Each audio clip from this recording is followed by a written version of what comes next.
Don't clap yet, I haven't even given it. Well, good afternoon, everybody. Before I get started, can we please give a round of applause to Mrs. Erdos as well?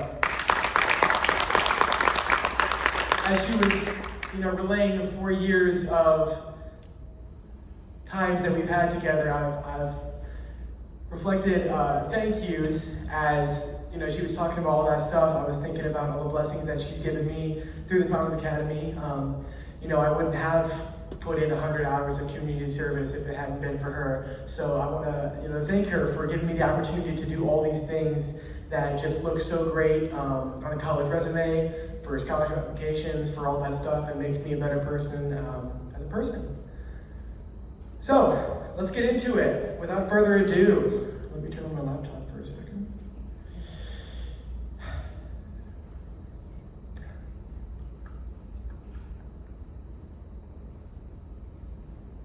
So, as you can see, my presentation, go back in. Thank you. So it's called How to Host a Fundraiser. So if you were around Concordia at all during the month of February, you would remember that when I did a fundraiser for the American Heart Association. And I'm going to be talking about all the stuff that went on there, how I came to be with the fundraiser, how it happened, and later I'll share with you the amount that I raised total. Let's get into it. So, like I said, my name is Joshua Castleman. You might have seen me around school, even on this very stage. I've been involved in the drama programs, choir programs, band programs, HOSA programs. I'm the president of the HOSA chapter, which, if you don't know, is Health Occupation Students of America. So I have a deep passion for helping people in the medical setting. Later on in the future, I'm going to be attending Purdue University next fall, studying biomedical health sciences, which is their pre-med major. I just can't get enough of school. I just love it so much. So it's partly that passion that drove me to lead this fundraiser today. So why do a fundraiser? I mean, why do all of this raising money and stuff? Can't you do something easier? It's fun. It's so much fun. And if you haven't done it yet, I would highly recommend it. So I've had some previous experience myself with a fundraiser. My freshman year, I was involved in a fundraiser for the Leukemia Lymphoma Society. And being part of that really helped me to choose a fundraiser this senior year. It was a blast, and it really showed me how much reward there is doing a fundraiser. It was honestly, a very enriching experience doing a fundraiser. So I wanted to do it again. I wanted to have some fun because fundraisers are fun. And I wanted to, do something good for the community. I wanted to give back. Next slide. So without further ado, let's go over some steps for a successful fundraiser. Mission Impossible there, any of you movie nerds. So step one is the search. So I had to search for a fundraiser to find a good one that I wanted to fundraise for, obviously. So what I was looking for personally was a high school fundraising program, and the Kids Heart Challenge, next slide, is a good program for that. They have a really well set up thing at the American Heart Association, great programs that are primarily teacher-led, but I was able to lead it as a high school student for my school, which is Concordia. I wanted to make a difference. Obviously, there are a lot of fundraisers out there. I could have done Save the Puppies, but I'm not saying it's bad to save puppies, but I wanted to do something that was a real tangible difference. And the American Heart Association has been doing good in the heart community for over 100 years, which is why I wanted to help them out a little bit, raise a little money for them and do their program. And obviously, those 100 years of American Heart Association, it's been really well developed. They have a really good program set up that I'll go into a little more later, but so here are some quick facts about the American Heart Association. Number one, heart disease is the #1 cause of death in America, which you don't necessarily think about. I mean, especially maybe at my age a little less, but you don't really think about heart disease being the #1 cause of death. You would think, cancer or car crashes or something like that. But no, in America, heart disease is the #1 cause of death, which is heartbreaking. No pun intended. 695,000 people in the US died from heart disease in 2021. That's 1 in 5 people in America. So, that's 1 in 5 deaths. I wanted to help them out a little bit because they're dealing with a lot over the American Heart Association. I wanted to raise a little money for them because heart disease costs the United States about $239.9 billion each year. That's from lost revenue, hospital expenses, lost wages, all this stuff like that. So I wanted to raise a good chunk of change for them to help them out. So that's why I chose the American Heart Association. And obviously, when I wanted to be with the American Heart Association, I had to reach out and contact somebody over there so they can give me the resources. So I had a vague idea of how to reach out to them. I was calling places in Texas, which is the headquarters for the American Heart Association, but I was really having a hard time reaching somebody that would actually give me a direct answer about what I needed to do. Eventually, after about 2 weeks of calling and getting redirected and hearing nothing back, I found a page on the website, just had all of the emails of a bunch of people from Indiana American Heart Association branch, and as you can see, you can't read that small, that's okay. I sent a mass email to about 5 or 6 people and hoped that one of them would reach out, the shotgun approach. It's the one I do the best. So I shot them out, I said, hey,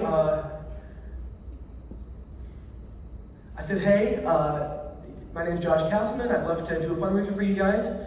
Could you please let me know if you're my guy or girl? And thankfully, Stephanie Rosenberg, my mentor, she's not here tonight, but she's been so great in providing me with all the resources that I need and giving me motivation and maybe a little bit of fear to push through to my goals with this fundraiser. And she's been really great. So I know she's not here tonight, but thank you to Stephanie Rosenberg. So she heard back, and we met over Zoom call a few times, and she gave me all the resources that I needed to get this fundraiser off the ground and get the ball rolling. Next slide. Next slide. Oh, no, I'm sorry. I was looking at mine. So step 3 is the setup. So I've heard back from Stephanie, I've heard all the things, and now what the heck, how do I set up, like that guy on the presentation, how the heck do I do this fundraiser? What do I do? So I started brainstorming. I started a Google Doc, 20 pages long with lists and names and everything about people I wanted to reach out with, and there were grandiose plans of, sending flyers throughout the entire city, hosting a dress down day for the school, which actually ended up happening, which is amazing. And then something else I wanted to do was every morning I wanted to read a daily heart fact of the day for these people. And also the Kids Heart Challenge has it's not only a fundraising aspect, there's also the educational aspect, which is why I really wanted to do that heart fact of the day, to be able to educate these people, not only take the money from them, which obviously is the point of a fundraiser in the best way possible, but also to educate them about heart disease, get literate about this problem, because I didn't even know that heart disease was #1 cause of death in America. So I wanted other people to be aware of the problems. So I formed a plan, I set up some Google Forms and sent it out to all of my friends, and a few responded back and they told me, we'd be happy to help. And I used some of them. I'll get into that a little later, but let's move on. Remember your heart, your left lung is slightly smaller than your right lung. Have a great day, kiddos. Good morning, cadets. This is Josh Castleman with your super fun heart fact of the day. Did you know that as long as it has a steady supply of oxygen, the heart can continue beating, whether it's inside of the body or not? If you haven't donated yet and you still wish to, there's a link in the daily bulletin for you to donate. Thank you, cadets. Have a great day. So what you just saw there was me over the morning announcements and some of my friends doing that morning hard fact of the day and educating people about and also being able to tell them about the dress down day that was happening in the month. Next slide, please. Being able to give them links in the daily bulletin. Thank you to Mr. Frazier in the front office for putting something in the daily bulletin, a link to my fundraiser online page. So, the big month. So, the month of February is what we decided on, me and Stephanie, Stephanie and I, because in case you didn't know, February is American Heart Month. Valentine's Day, anybody? So, it was a very tongue-in-cheek thing that they did there with February as the American Heart Month, but it's a really popular thing for a lot of people to do that in February, so that's what we ultimately decided on, which February is a pretty hectic time, so you'll see a little bit about how hectic it was. So, we had daily announcements, as you could see, me and some friends, I found some online trusted sources, Mrs. Walls, and we compiled some hard facts together, and we read them off from the daily bulletin every morning, or daily announcements, and it was a really great thing. People came up to me in the halls and they were saying, hey, I really appreciate this hard fact of the day. Some of them were pretty weird, like that one I just said about the heart can beat outside of the body if it has a steady supply of oxygen, and there were people who were saying, oh, that's so weird, but it was great that they were listening to all of the education I was providing them, and I think that was a really great thing every morning to be able to provide that kind of exposure for the heart. So, what else did I do? I did my online fundraising. So, I had a page that the American Heart Association provided me, and I was able to set up a bio and pictures, and it was a seamless experience. For fundraising, I put out a Facebook fundraiser. Flagged it down on all my Instagrams and everything, put the word out, and we actually got a few family and friends to be able to donate, which I really appreciated, and I was very thankful for everyone that donated through the online fundraising. But the big thing was the dress down day. Now let me tell you about a dress down day. So, what happens is everybody in the morning, once a month, for different organizations, they get to set up a table, or two or three, in the school as people are entering the building, and students are able to dress down. So we have a uniform here at Concordia. Jude, please stand up, or Jude's still lagging. That's one of our uniforms, and they're able to wear some, you can sit down, thank you. You're able to dress down, wear some shorts or some sweatpants or something to be able to, for $2. So it kind of works as a fundraiser because, you kind of get something and you also give something back. So there's been ones for construction, for host a project, for Be the Match, for all the different things at Concordia. But thankfully, my Concordia administration, I don't know if there's no administrators here tonight, but I'm so thankful to them for giving me a slot. There's only, 8 months in the school year, and I was able to get one of those months only once a month, and I was able to get one, which I was very thankful for, to put some money. That was honestly the largest moneymaker of the fundraiser of the month, so I'm very thankful to them for doing that. So, step 5, the getaway. So, what ended up happening was after the dress down day, I had all this money, and how the heck do you count all that money and put it in the bank? And honestly, I had no idea. I did not plan very well for the after the dress down day, because you think about, okay, I'm going to collect this money, I'm going to send it somewhere. Well, there's a lot of processes that you don't really think about, and I really learned about, which was very beneficial. This project, I'm a little more money literate now. So.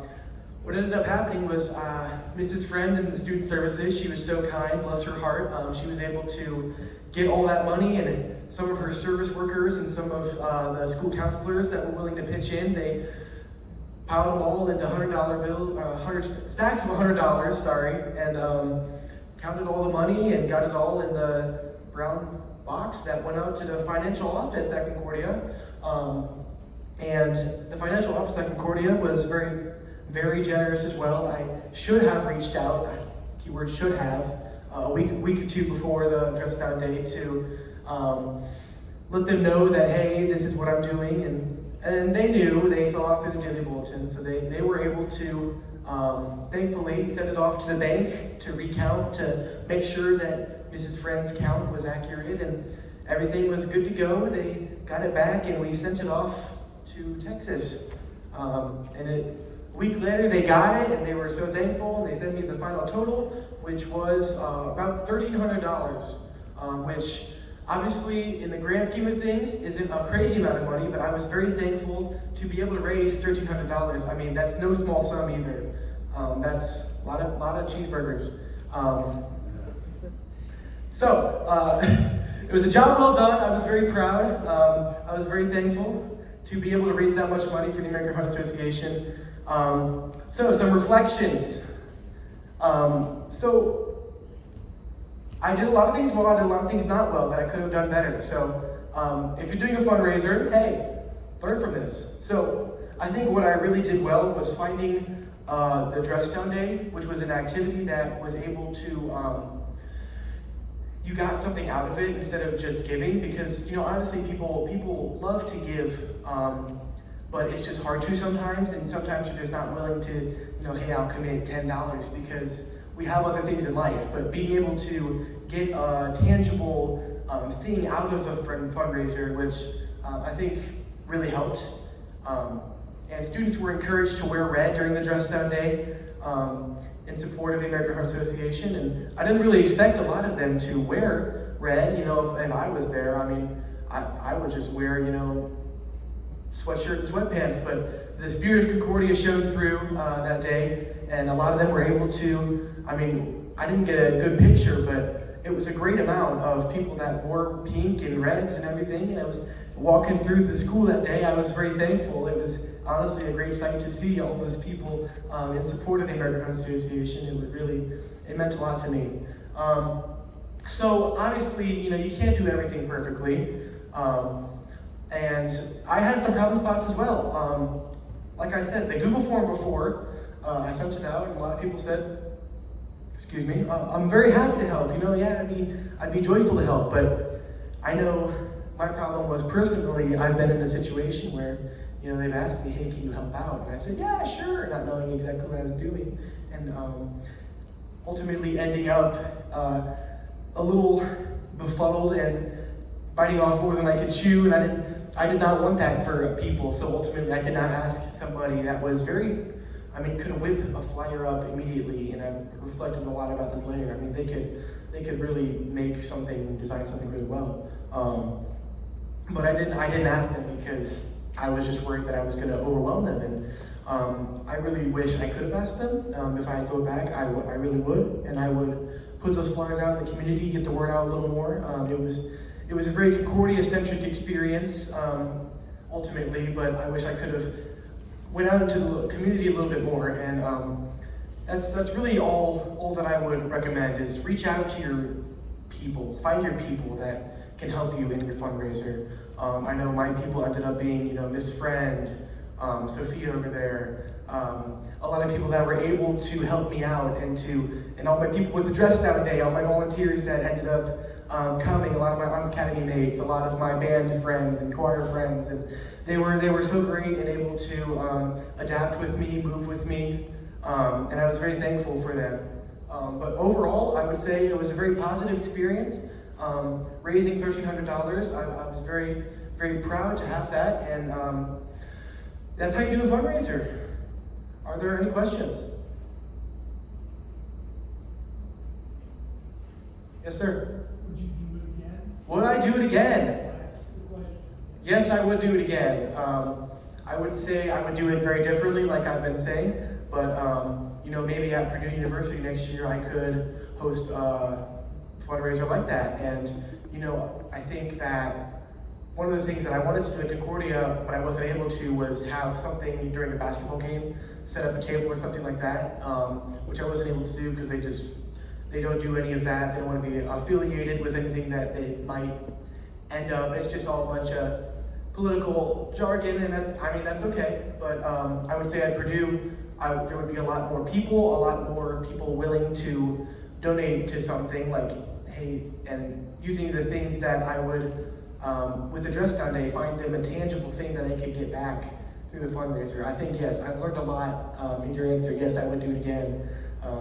Very better, very well, much better. There we go, much better. Are there any other questions? Yes, ma'am. So on the fun facts that you came up with, was it surprising to you that you had an overabundance of facts that you could have selected among, or was it more that you were on the hunt, like I gotta find something a little better than this one and you struggled? Was it an abundance, or was it more of a struggle to come up with those fun facts? It was a little bit of both, I would say. Anyone who couldn't hear it, her question was it a struggle to find the hard facts, or were there an abundance of them? I would say for high school students, it sometimes was a little struggle to find something that would, pertain to them, interest them, because there are a lot of nerdy hard facts. There's a lot of stuff about the heart. Surprisingly, people study for 10 years or more about the heart and they still don't know everything about it. But being able to find some fun facts online that would very interest people was a struggle. But overall, I mean, there's a ton of websites out there, and the American Heart Association provided a lot of good ones as well that were very well geared toward high school students, and that would interest them a lot. I know I keep going back to it, but the one about the heart beating outside the body, and there was one that the blue whale's heart is massive, and I gave the amount of pounds, and then the smallest heart, I think that's in some kind of butterfly, is the smallest heart, or dragonfly, or something like that. But very interesting facts, and I think people really appreciated them. Yeah. Yes, ma'am. So what does the money go for in the Heart Association? Yes, sorry, I forgot to mention that. So the American Heart Association, all that money gets raised to, number one, support people who are going through that heart disease progress. It's a struggle for those people. I know we've had some experience with that. My grandma, 2 weeks, can I share this moment? Okay, she got a double bypass, and she had a little bit of struggle with heart disease. And it's definitely a struggle. It's a lot of, it takes a village to support someone who is going through that kind of stuff. And just being able to provide some funds, the American Heart Association is able to do that. Primarily, secondarily, they also fund some research involving around the heart. So I know there's been a lot of pacemaker research and heart-in-a-box technology when using heart transplants and everything, getting hearts to be able to move further during transplants mile-wise. So a lot of good research that they do over there at the American Heart Association, and providing families with all that extra financial help that they may need. Yes, Mrs. Wallace? Are you planning to pursue cardiology? I would say the heart is very interesting. There are a lot of other interesting work. I don't want to narrow myself down into one field. I would say I would be very happy in the study of cardiology.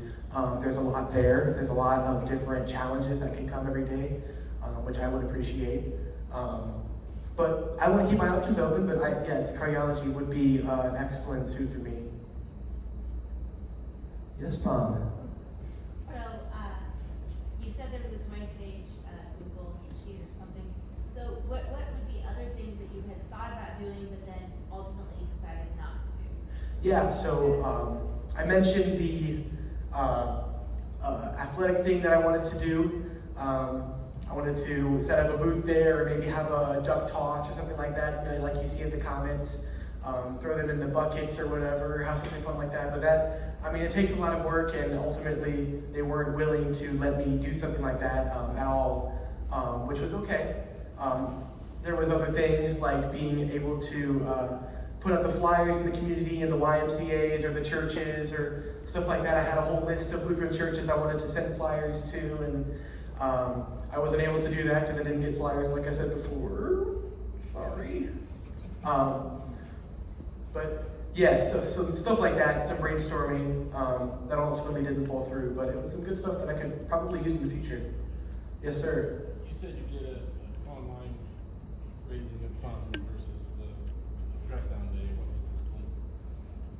I would say, boy, probably about 1,000 of the dollars came from the dress down day, and the rest of the 300 or 900 to 1,000 came from the dress down day, and the rest came from the online fundraising, which was really good.